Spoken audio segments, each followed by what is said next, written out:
Hi, everyone, and welcome back to AI Interconnect. I'm your host, Laurent. On this show, we sit down with founders and operators who are building real platform, solving real problem, and navigating real trade-off.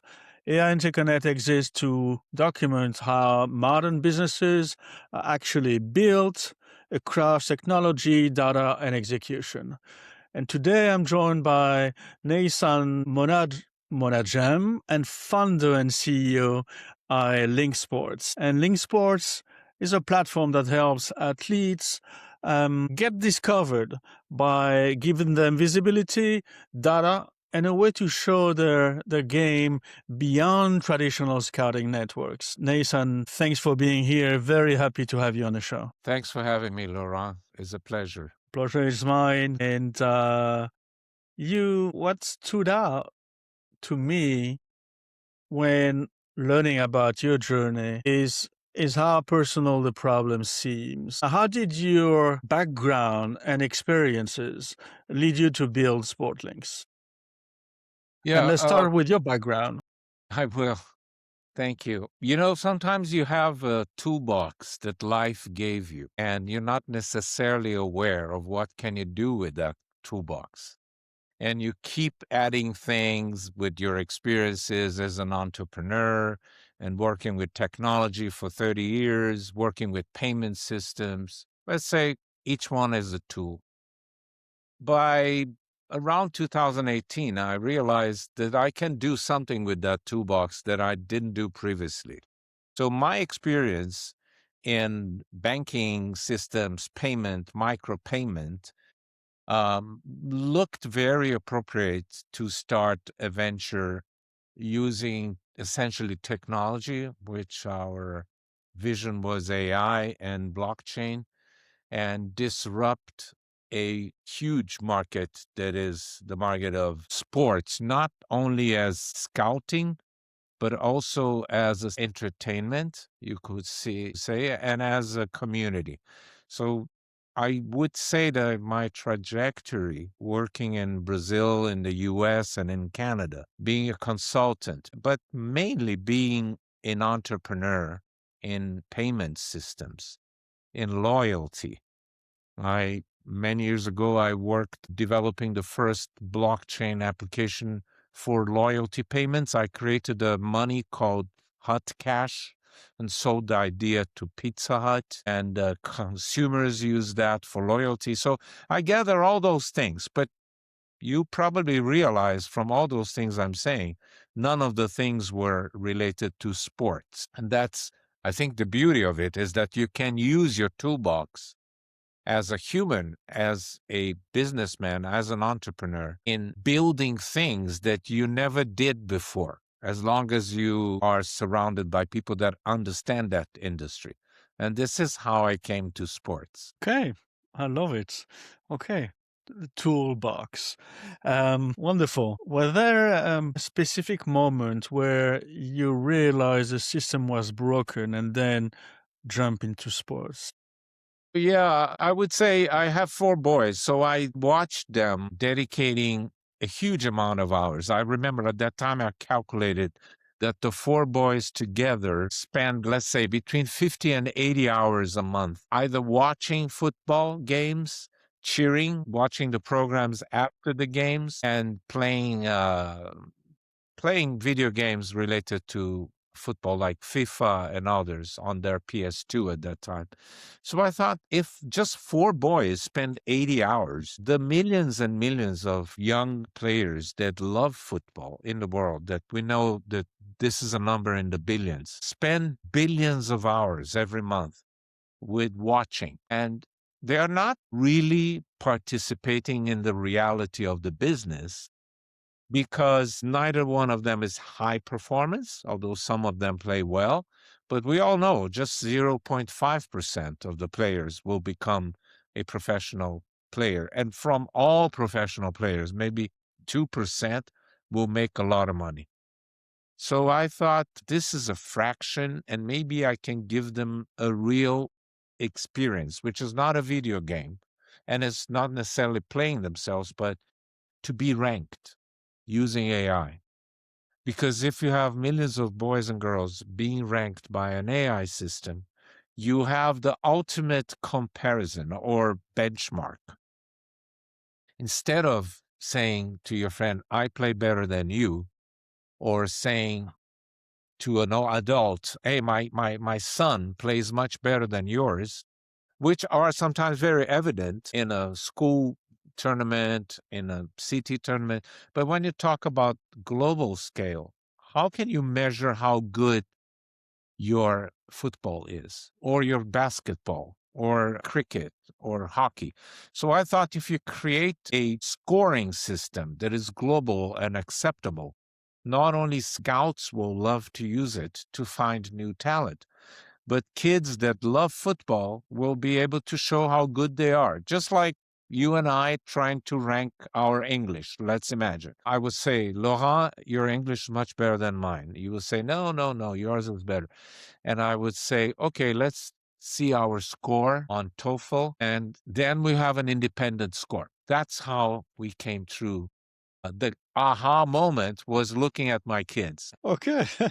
Uh, very good. I love it, and makes sense. Okay, then what did you, before I jump into anything, what did you underestimate when you first started? Okay, that is a very interesting and intelligent question. I believe that questions help you find the ways, not the answers itself. But the question I've been asking is that I'm basically disrupting an industry.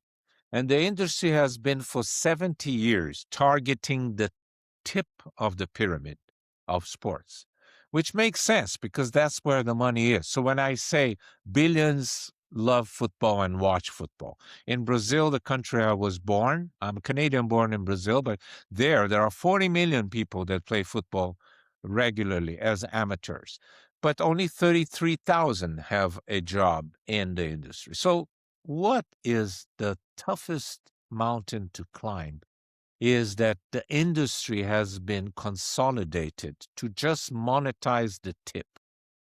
And if you create a system that is based on the base of the pyramid, right? So let's revert the pyramid and look at the base of it. How can I monetize the app, LinkSports, by allowing everyone to be ranked and receive help financially in the format of micro sponsorship? The biggest problem is explaining this to the industry. Because if you talk to people that have been working in football for 30 years, and they know that the base of sports, which is grassroots sports, has no money at all. They don't believe in monetization, in helping people ascend. They believe in waiting for the guy to be the best player and then making $1 million with him. Creating partnerships is easy when you align your vision with the vision of the partner. And responding to your question, finally, the hardest difficulty is to have sports people align their vision with LinkSports, because for 70 years they just thought about, let me make a commission by finding a player that makes $1 million a month, and then I'll make $100,000 a month.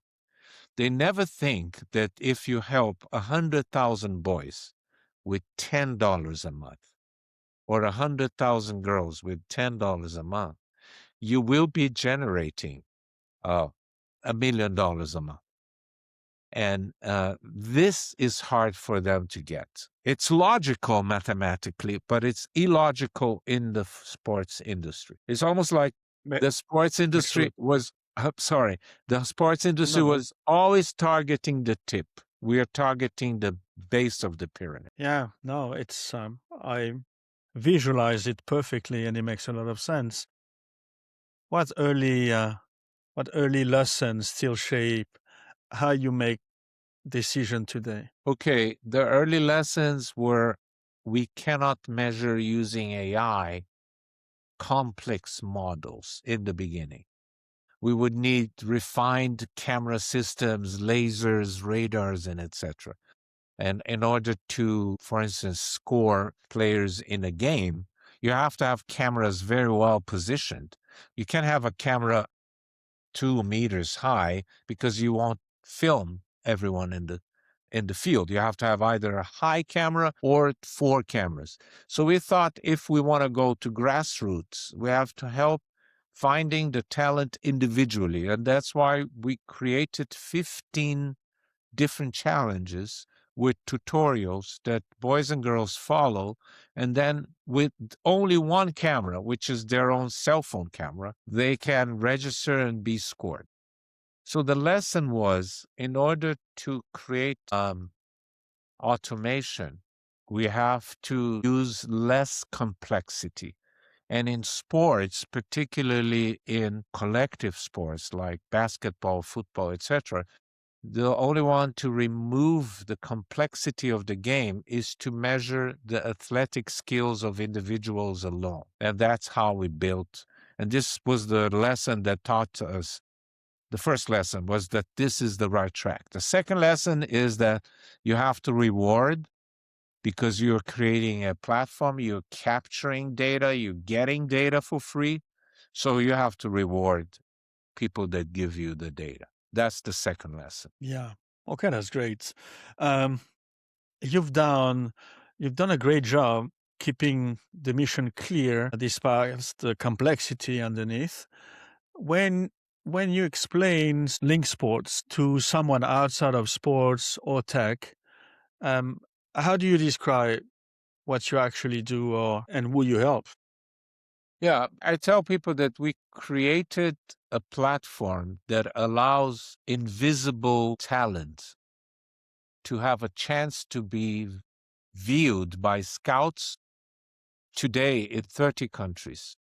That is unique because we also offer scoring, automatic or AI driven scoring, which means not only you are visible, but your talent can be measured in a structured way. So the uniqueness would be done by the point I said we are scoring people for free. We are not an AI company selling our services to Real Madrid or Corinthians in Brazil. That there are many others. We are giving our services for free for children in 30 countries. This is unique, but the top of the uniqueness is that we allow fans to send with their own apps a financial help to these boys and girls. I think what makes us different is this. We solve the problem of visibility. And on top of that, we try to solve the financial problem of access to micro sponsorship, meaning that I always tell people instead of giving another 1 million a month to a player like Messi or Cristiano Ronaldo, let's have 10,000 boys and girls making $100.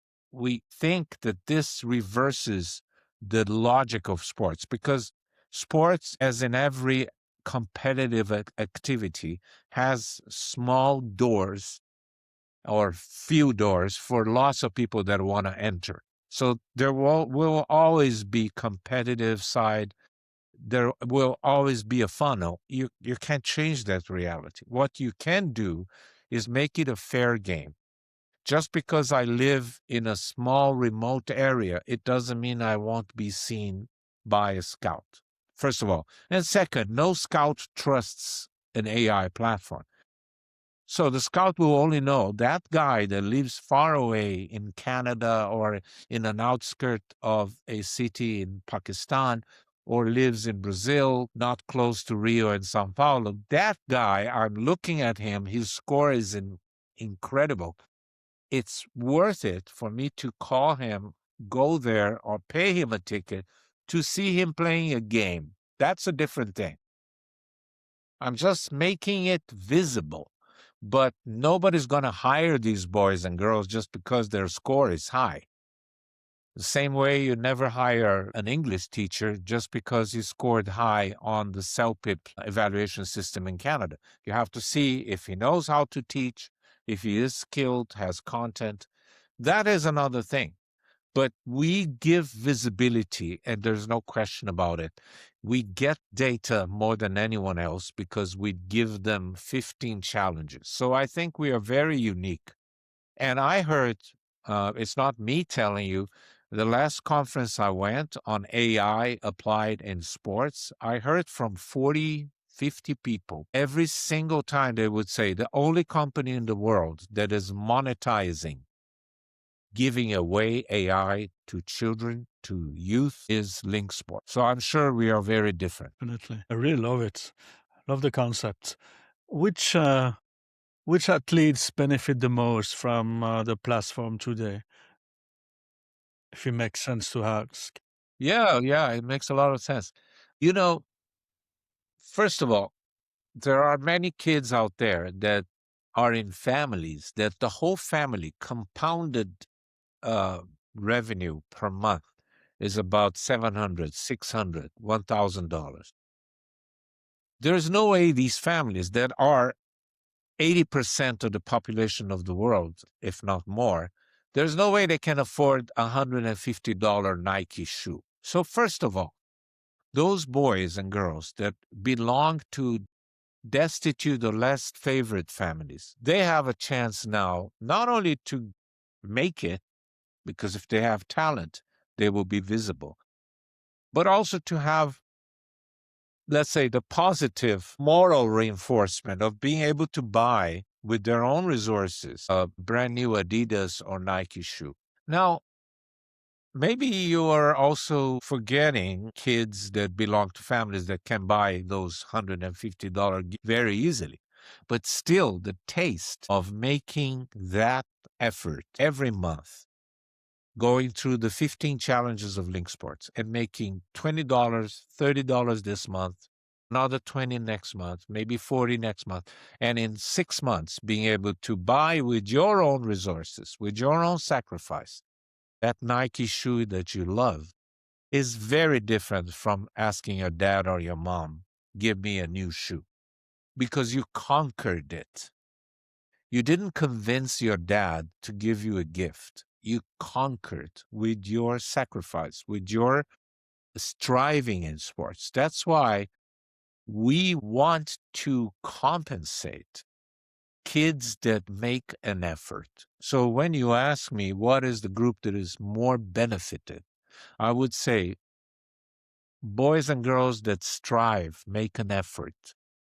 Boys and girls that make this effort and belong to families that wouldn't be able to give them the sports gear. And then you don't have to imagine poor families. Average class in Canada cannot pay for the high costs of hockey gear. Hockey is shrinking in Canada because of the cost. Not only the cost of gear, the cost of trips to be in the tournaments, and mainly the cost of having a hockey mom or a hockey dad that has the time to take you to these tournaments. So if you are visible without having all these things, you can have resources that if you're not visible, the resources won't find you. So I think the population that gets the best benefit are boys and girls that strive. And that's why we make a point of rewarding. It's not a gift, it's a reward, not only for performance result, but also for persistence, for effort. We always want to compensate, to reward effort. Because in sports, I can tell you from my experience, not because I was a sportsman, but I watched and learned these 6 years that you only get a reward for your result. If someone is half a second faster than you get nothing. If someone plays 1% better than you, he's going to be higher. You won't. So, just like life, you end up being very competitive and selective on the result.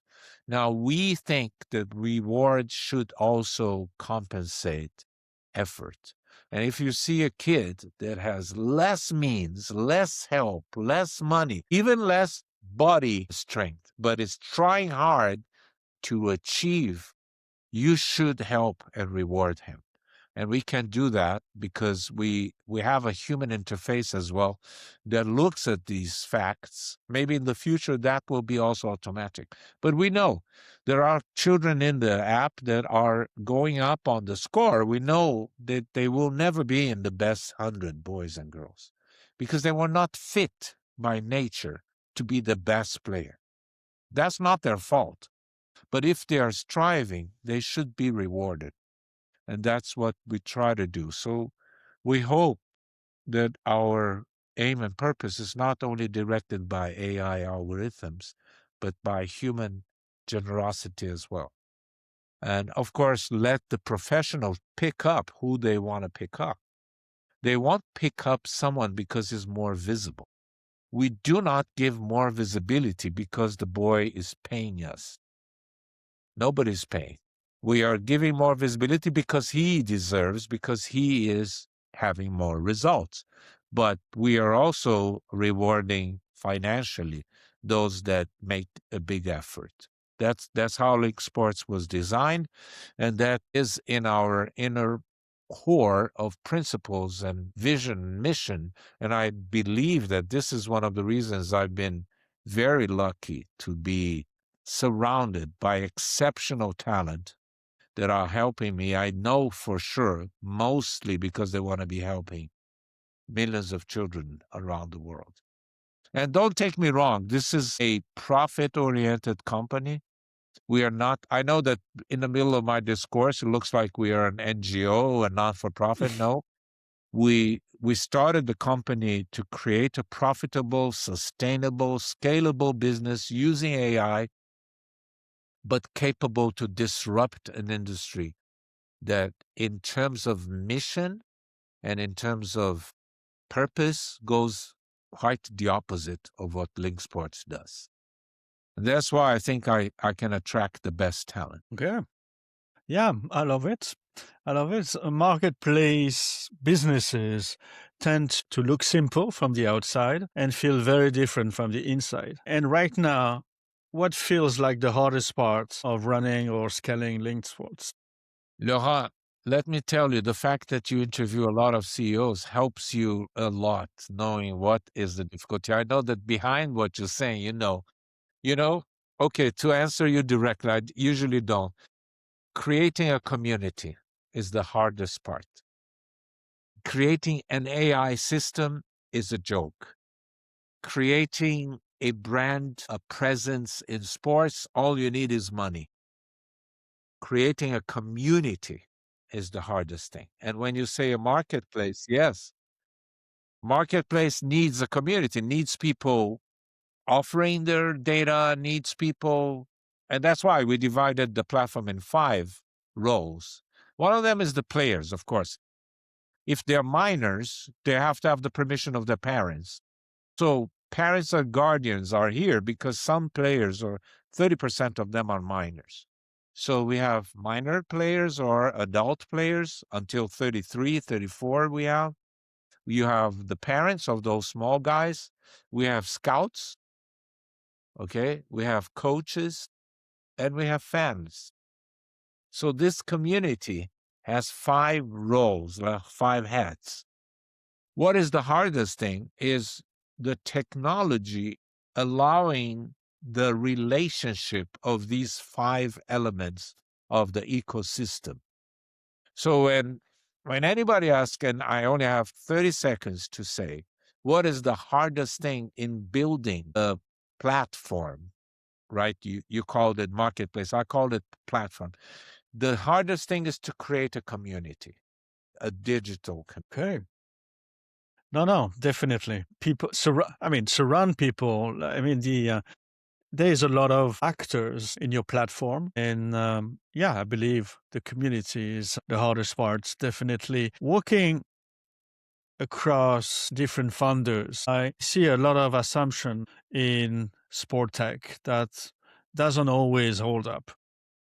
From your vantage point, what shifts in athlete discovery or sport platform matters most right now, but is still underappreciated? Okay, I'll answer through you use the word assumptions. Okay. And there's no way you can honestly address your own assumptions from years ago and not see a lot of mistakes you took because you got wrong assumptions. I don't know if you're familiar with the term the Texas sharpshooter, but I also give classes at Seneca here in Toronto about fintech entrepreneurship and startup strategies. So I always tell people that one of the biggest challenge of an entrepreneur is that usually by concept, an entrepreneur is very firm in his beliefs and he is very driven by what he believes. And he has a vision and usually doesn't change his mind. The majority of entrepreneurs are like this. It's associated to their risk-taking attitude and etc. Entrepreneurship is like this. And that's the problem. When you believe too much in your assumptions, you get attached to them. And if you're not humble enough at some point to shift and pivot and say, I was wrong. And of course, to do that, you have to be surrounded by people that tell you you're wrong. If you're surrounded by people that say, oh, how amazing you are, you had 5 previous entrepreneurial ventures, you have built 3 startups, 2 fintech, we love you. That's no use. You have to be the dumbest person in the room because those guys that are more clever than you will show you that your assumptions were wrong. Having said that, Texas sharpshooter is the guy that shoots the wall first, and then he goes and draws the bullseye around.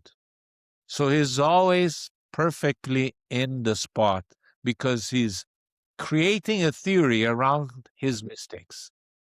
So I tell my students, don't be a Texas sharpshooter.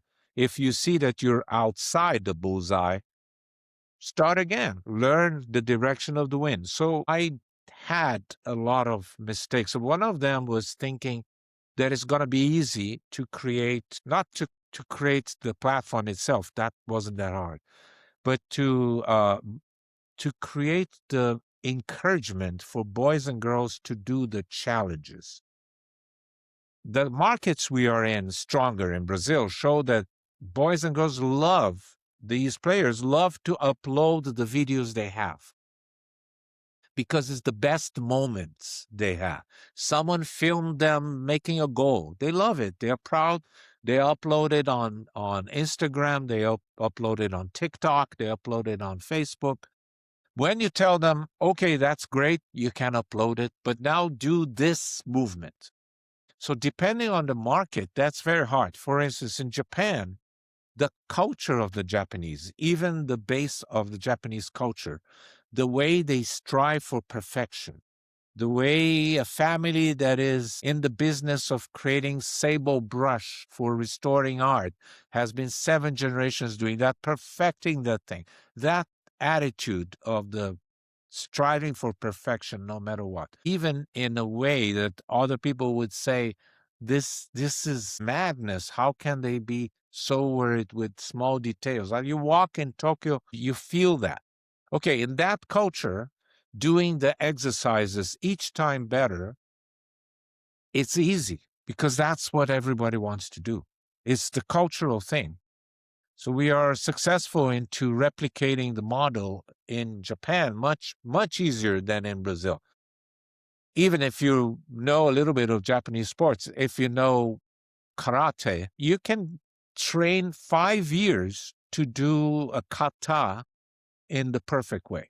You can even go up on the belt, but your kata, to be extremely well, you have to spend years and years. Okay, the kata is the repetition of extremely framed movements in a sequence that demonstrate your ability. Okay, what we do in LinkSports, on LinkSports platform, is to give 15 of these athletic challenges. So that was my mistake, to go back to your question. My assumption is that everybody would do that very easy.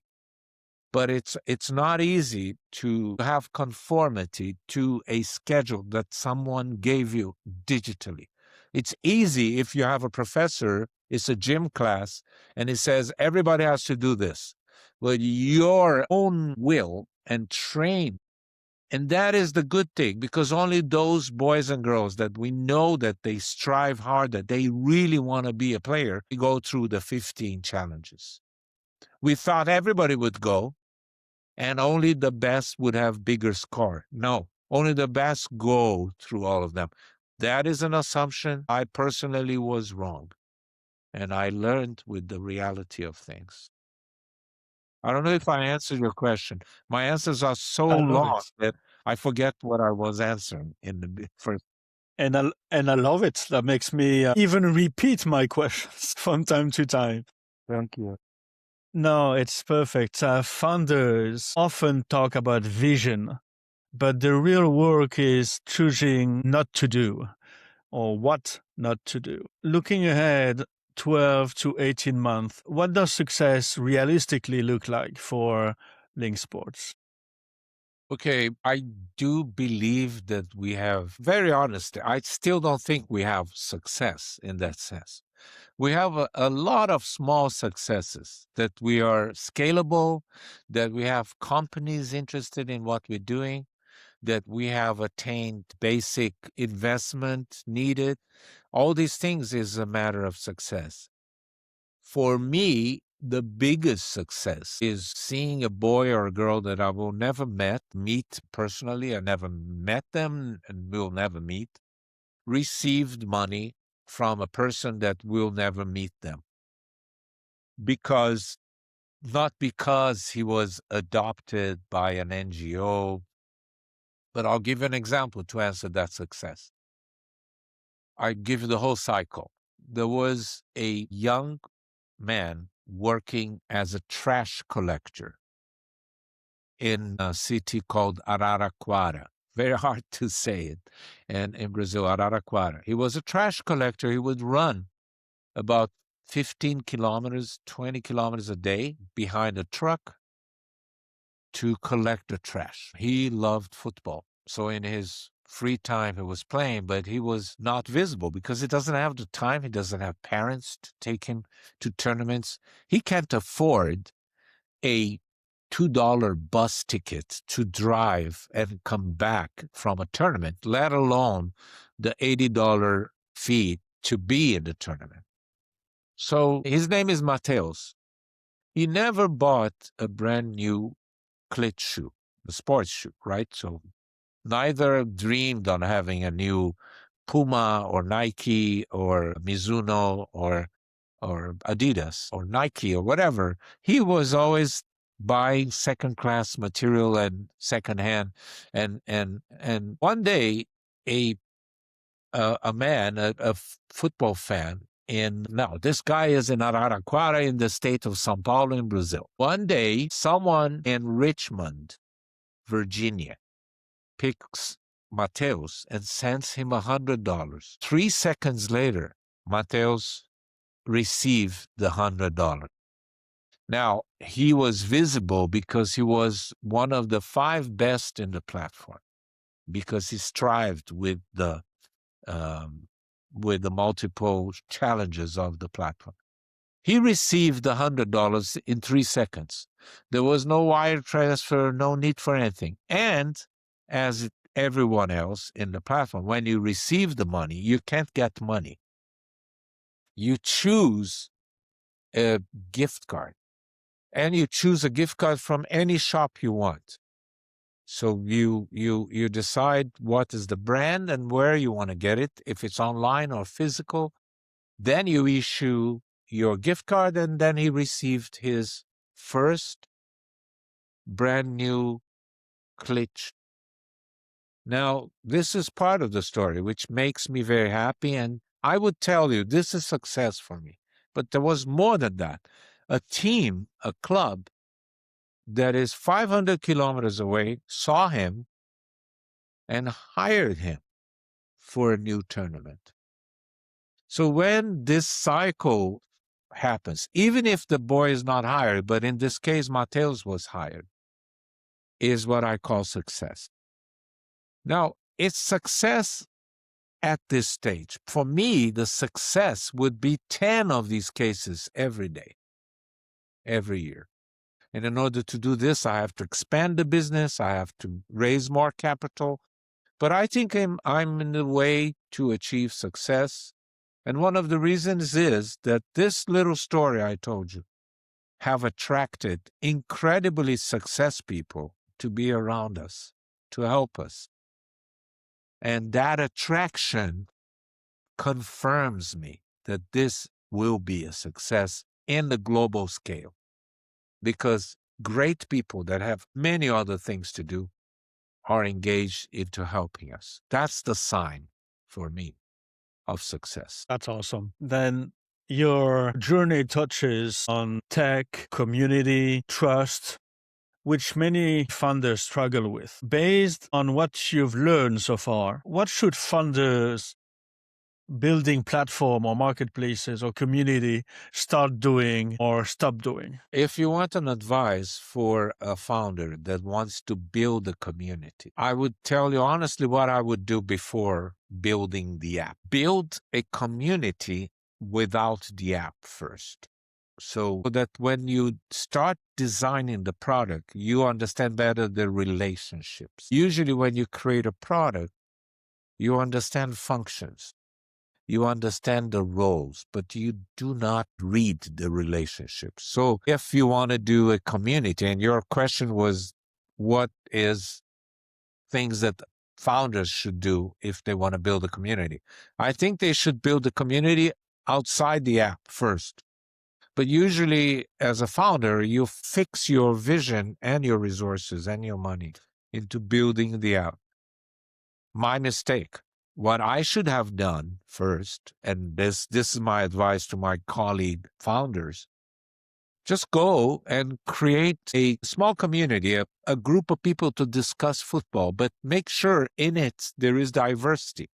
There is a parent, there are the small young players, there are older players, there are scouts, and start observing the reality of relationships and expand that. Let them have more people, invite more people, have a great circle of people getting together every week. That would be, in my opinion, the best way to start something is observing the relationships of the present community, almost like creating a diverse focus group.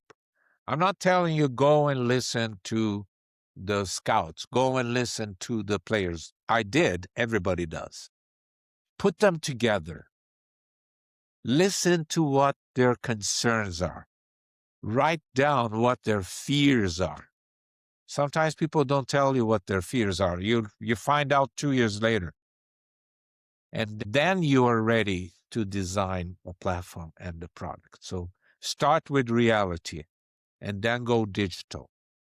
Don't go digital and then try to adapt to reality. That's my advice for other founders. And another advice, no matter how good you are in product and how quick you can build a prototype, remember one thing: building the prototype is jumping your couch. Building a community is scaling the Everest. So even if you do the prototype, which is great because then you can have a POC, then you can have other people understanding your idea. But remember, the time you need, the capital you need to build the community will be many, many times more than what you thought you would take. And this is a welcome advice I'm giving you very honestly, because instead of the welcome advice, you have the unwelcome surprise of finding that you were wrong. Beautiful. And last, what habit or system made the biggest difference for you? Okay, we are not talking technologies yet, right? Well, No. okay, yeah, system in the sense of Routine. yeah, which in? Well, uh, I would say I don't know if I'm understanding your question well, but I Habit. yeah, a system of habits. What as a person, the habits or the way that I think that helps me more to commit less mistakes is, first of all, try to develop your listening abilities as a founder. Be humble when it's time to say you're wrong, and push hard when it's time to encourage people to do something. But I'll give you an example. If you Google right now, the art of public speech, you have millions of hits. If you Google how to listen, there will be much less. And I think a founder has to be very perceptive and has to create the spaces to listen. And unfortunately, I see in the majority of founders an eagerness to speak, to be the first to speak in a meeting, the last to speak, interrupting people, which is my own failure as well. I have to be constantly struggling against that. But I think if we develop the system of listening, we will learn the relationships and the realities of the business much faster than if we just echo our own thoughts by talking endlessly. So one of the systems I use, since you use the system, is a system called Writing the Future, which allows you to create consensus by being able to create the space for everyone to be freely offering their opinion and be respected with their opinion. You know, founders are always, being a founder is a very lonely role. So you are alone in a way, but they are usually contradictory, always surrounded by people, by your CFO, by your COO, by your director of marketing, your partners, your investors. We have, for instance, more than 20 investors. You're always surrounded. So take the opportunity to listen what they think, not to repeat what you thought yesterday and to another group of people. And that is a system, I think, that I adopt. And I'm not saying I'm good at it. I'm just saying I'm trying to learn by adopting that. But that's a thing that makes us young, even people with a lot of white hair like me. You want to be young, just learn something new. I am learning about football and sports every day. Once I Love it. Yeah, can I say something about that? Just to recap this. Yeah, when I started this business, I traveled to see, coincidentally, friends in Brazil. I traveled for business, but one of the evenings, a friend of mine called me and said, "Oh, you're around in Brazil? Well, let's have the high school peers getting together, and we'll have a churrasco, a barbecue in a nice restaurant in São Paulo. Many of them haven't seen you for 30, 40 years. Okay, so we got together and they asked me. And of course, everybody said what they're doing. And when they asked me what I'm doing, I told them what I'm doing. And many of them said, Neissan, when we were in high school, we were all 12, 13, 14 years. You were not interested in football at all. We would play and usually at intermission, you would walk away from the field and go design and do other things. And frankly, maybe they didn't remember. I remember one of the reasons is because I was such a lousy player that when I would be in the group that starts seeing who will play in my team, who plays in the other team, I was always the last one to be chosen. So they asked me during that dinner, how come you are working in football? You're creating a startup in football, in sports. You were not. And from that day, I repeated this many times. I asked them, do you know the founder of Uber? And they said, no, we don't know him. We don't even know his name. By the way, it's Travis Kalanick. But if anybody was here in this situation and me, instead of being me, I'm the founder of Uber 20 years ago, telling you, he is creating a way that he will disrupt the taxi industry forever. And he would tell you 20 years ago, you will be able to call a private car on the cell phone, and suddenly someone that speaks 3 languages in an imported car with nice amenities and air conditioning will come and take you a place, and you won't even give the hand money because it will be all electronically, and people will laugh.